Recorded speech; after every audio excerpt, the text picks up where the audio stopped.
নমস্কার, আপনারা দেখছেন জেলার 1 নম্বর online TV channel Birbhum RC TV. আপনাদের সঙ্গে আমি শুভাশিস। শুরু করছি আজকের সংবাদ। বিস্তারিত সংবাদে যাবার আগে দেখে নেব সংবাদ শিরোনাম। সিউড়ি 1 নম্বর ব্লক ও পৌরসভার শিক্ষক সম্মেলন। পাকা রাস্তার শুভ উদ্বোধন সিউড়ির পুরন্দরপুরে। সেলফ হেল্প গ্রুপের মহিলাদের ছাগল বিতরণ মোরারয়ে। সেফ ড্রাইভ সেভ লাইফ কর্মসূচি সাঁইথিয়াতে। নাবালিকা নির্যাতনে গ্রেপ্তার সিভিক ভলেন্টিয়ার্স। অনুষ্ঠিত হল জয়দেব মেলার প্রস্তুতি পর্ব আলোচনা সভা।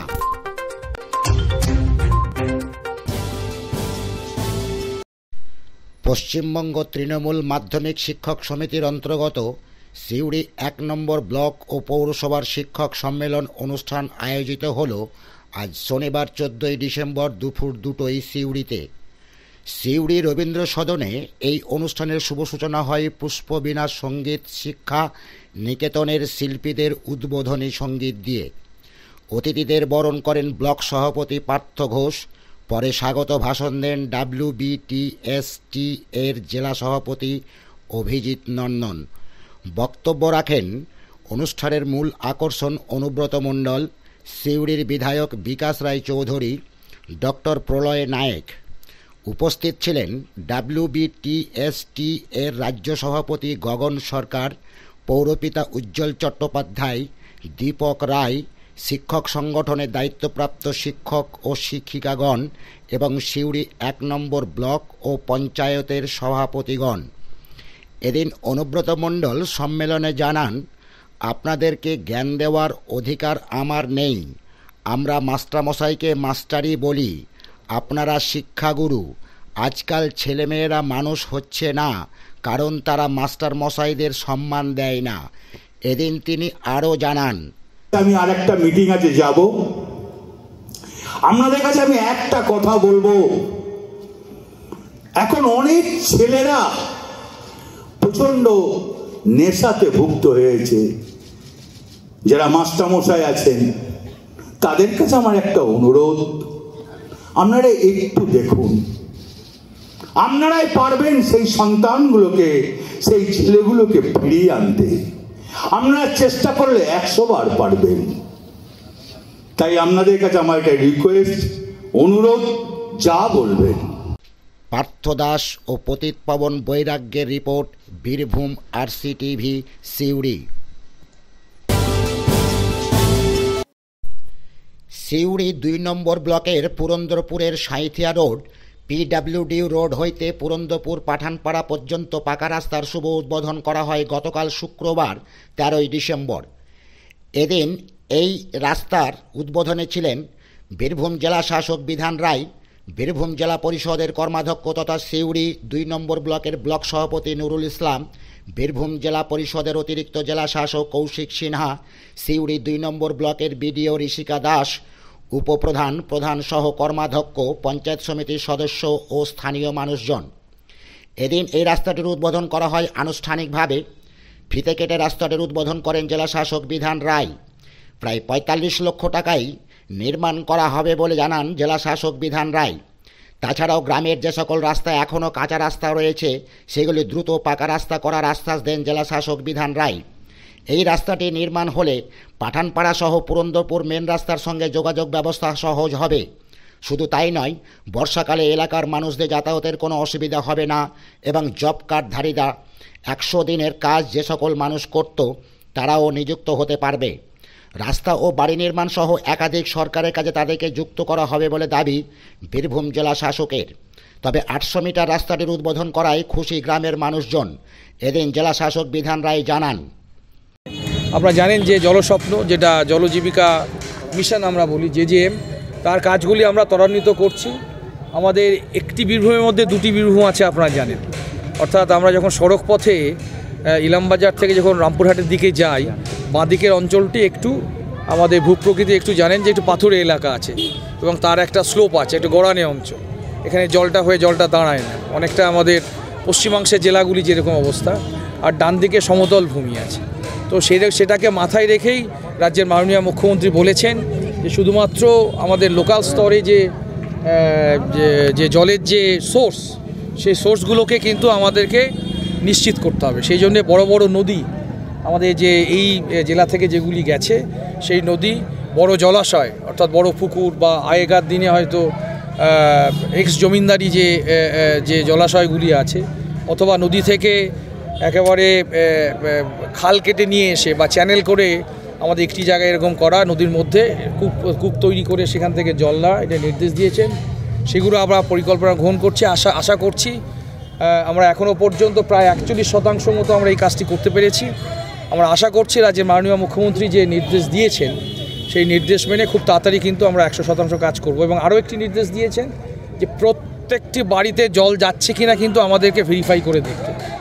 ঠিক আছে, এখানে একটা প্রবণতা আছে যে যেখানে জলের পাম্প হাউস আছে, তার আশেপাশে যে বাড়িগুলি আছে তারা একটু বেশি করে জল সংগ্রহ করছেন। পার্থ দাসের রিপোর্ট, বীরভূম আরসিটিভি, সিউড়ি। আজ শনিবার 14 ডিসেম্বর বীরভূম জেলার অন্তর্গত মোরারই 1 নম্বর ব্লকের পানি সম্পদ দপ্তর থেকে গ্রামীণ অর্থনৈতিক বিকাশের জন্য এলাকার সেলফ হেল্প গ্রুপের মহিলাদের 10টি করে ছাগল বিতরণ করা হয়। এই ছাগল বিতরণ করা হয় এই জন্যই যেন সেলফ হেল্প গ্রুপের মহিলাদের আর্থিক উন্নতি সাধিত হয়। এই ছাগলগুলি তুলে দেন মোরারই 1 নম্বর ব্লকের পানি সম্পদ দপ্তরের বিএলডিও ডক্টর অচিন্ত মহান্তি। সঙ্গে ছিলেন মোরারই 1 নম্বর ব্লকের বিডিও অফিসের অন্যান্য আধিকারিকেরা। এই ছাগলগুলি পেয়ে এলাকার সেলফ হেল্প গ্রুপের মহিলারা ভীষণ খুশি হন।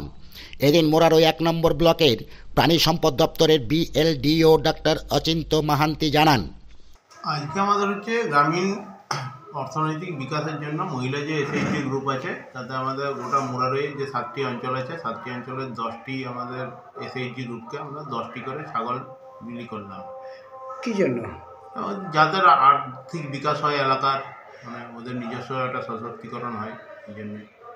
আপনার নাম? আমি ডক্টর অচিন্ত মহান্তি, বিএলডিও, মোরারই 1 নম্বর ব্লক। দীপু মিয়ার রিপোর্ট, বীরভূম আরসিটিভি, মোরারই। এক অভিনব চিন্তাধারায় সেফ ড্রাইভ সেভ লাইফ কর্মসূচি গ্রহণ করা হয়। তবে এবার গোলাপ ফুল বা হেলমেট দিয়ে সেফ ড্রাইভ সেভ লাইফ কর্মসূচি নয়, মূলত চকলেট খাইয়ে করা হলো সেফ ড্রাইভ সেভ লাইফ কর্মসূচি ট্রাফিক পুলিশের। আজ শনিবার 14 ডিসেম্বর সকাল 10টা থেকে বেলা 12টা পর্যন্ত বীরভূম জেলার সাঁইথিয়া থানার অন্তর্গত তালতলা 3 মাথা মোড়ে সেফ ড্রাইভ সেভ লাইফ কর্মসূচি গ্রহণ করা হয় সাঁইথিয়া ট্রাফিক ওসির নেতৃত্বে। মূলত পথ চলতি মানুষ থেকে শুরু করে সমস্ত যানবাহন চালকদের চকলেট খাইয়ে মিষ্টিমুখ করানো হয়। আর তার পাশাপাশি মানুষজন কিভাবে গাড়ি চালাবেন বা গাড়ি চালানোর সময় কতটা সতর্ক থাকা প্রয়োজন সে বিষয় নিয়েও সাবধানতার বার্তা দিলেন ট্রাফিক ওসি। আজ শনিবার 14 ডিসেম্বর সাঁইথিয়া তালতলা মোড়ে সমস্ত যানবাহন চালকদের ট্রাফিক নিয়ম মানারও নির্দেশ দেওয়া হয় সেফ ড্রাইভ সেভ লাইফ কর্মসূচি থেকে। সুকান্ত রায়ের রিপোর্ট, বীরভূম আরসিটিভি, সাঁইথিয়া। নাবালিকাকে যৌন নির্যাতনের অভিযোগে গ্রেপ্তার করা হয়েছে সিভিক ভলান্টিয়ার চিরঞ্জীব সিংহকে। আজ শনিবার 14 ডিসেম্বর ধৃতকে সিউড়ির বিশেষ আদালতে তোলা হয়। মহিলা থানার পুলিশের পক্ষ থেকে 5 দিনের জন্য পুলিশি হেফাজত চেয়ে আবেদন জানানো হয়। বিচারক 2 দিনের পুলিশি হেফাজতের নির্দেশ দেন। আগামী সোমবার 16 ডিসেম্বর ধৃত সিভিক ভলান্টিয়ার্স চিরঞ্জীব সিংহকে জুভেনাইল আদালতে তোলা হবে। এদিন সিউড়ি আদালতের সরকারি আইনজীবী বিকাশ পৈতন্ডি জানান, একটি লিখিত অভিযোগ হয়, সেই লিখিত অভিযোগের পরিপ্রেক্ষিতে কেস রুজু হয় এবং মোহাম্মদবাজার থানার যে সিভিক, তার নাম হচ্ছে চিরঞ্জিত সিংহ, তাকে পুলিশ অ্যারেস্ট করে যে সে কালী পুজোর দিন এবং কালী পুজোর পরের দিন একটি নাবালিকা মেয়েকে তার ঘরের মধ্যে ডেকে নিয়ে যেয়ে তার ইচ্ছার বিরুদ্ধে তাকে ধর্ষণ করা হয় এবং সেই পরিপ্রেক্ষিতে অভিযুক্ত ব্যক্তিকে আজকে কোর্টে আদালতে চালান করা হয় এবং আদালত তাকে পুলিশ প্রশাসন তাকে রিমান্ড চায় এবং তাকে 2 দিন রিমান্ড করে এলাও হয়েছে। ঘটনা কবে ঘটেছে? ঘটনা কালী পুজোর দিন 2 দিন হয়েছে। ঘটনাটা হচ্ছে একটা হচ্ছে 1/11/2024 এবং 11/12/2024, 2 দিন হয়েছে। এবং ও যখন খেলতে গেছিলো মাঠে, খেলার জন্য গেছে, তখন তাকে তাকে ভুল বুঝে তার ঘরে নিয়ে গেছিলো এবং সেখানে তারা ইচ্ছার মধ্যে ধর্ষণ করেছিল। দুদিন পুলিশ রিমান্ডে করেছে। আপনার নাম? আমার নাম বিকাশ বৈতরণী, আমি এই কোর্টের সরকারি আইনজীবী ছিলাম। পার্থ দাসের রিপোর্ট, বীরভূম RCTV, সিউড়ি।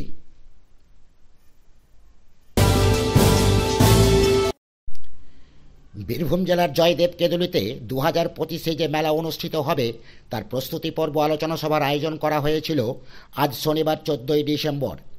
এই সভায় উপস্থিত ছিলেন রাজ্যের মন্ত্রী চন্দ্রনাথ সিনহা, বীরভূম জেলা শাসক বিধান রায়, বীরভূম জেলা পরিষদের সভাধিপতি ফাইজুল হক ওরফে কাজল শেখ, পুলিশ সুপার রাজনারায়ণ মুখোপাধ্যায়, বীরভূম অতিরিক্ত জেলা পুলিশ সুপার রানা মুখার্জি সহ অন্যান্য আধিকারিকবৃন্দ এবং জয়দেব কেঁদুলির সাধু সন্ততরা। এই মেলা কিভাবে শান্তি শৃঙ্খলা এবং সুষ্ঠুভাবে পরিচালনা করা যায় তার জন্যই আজ শনিবার 14ই ডিসেম্বর এই জয়দেব মেলার আলোচনা সভা। এদিন জেলাশাসক বিধান রায় জানান, এবং যে রাধা বিনোদ মন্দির এখানে আছে এবং আউল বাউলের এই মেলা, সেই জন্যই রাজ্যের মাননীয় মুখ্যমন্ত্রী এখানে আমাদের বাউল একাডেমি করেছে। মকর সংক্রান্তির পূর্ণ লগ্নে প্রত্যেক বছরের মতো এবছরেও মানে মেলা সংগঠিত হবে।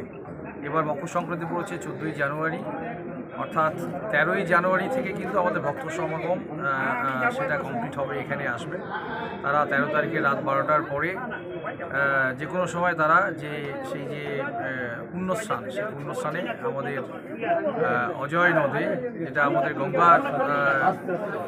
গঙ্গা স্নান হিসেবে ধরা হয়, সেইভাবেই তারা এখানে তাদের পুণ্যস্থান তারা করবেন। মেলায় গত বছর প্রায় 4-5 লাখ লোক হয়েছিল, এবছরে আরও হয়তো বেশি মানুষজন এখানে আসবে। মেলা সুচারুরূপে আমাদের সারা রাজ্য তো বটেই, বাইরে থেকেও প্রচুর মানুষ আসেন এখানে এই মেলায়। এটা মানে বাউল মেলার রূপেই খ্যাত, কিন্তু প্রচুর মানুষ এখানে আসে।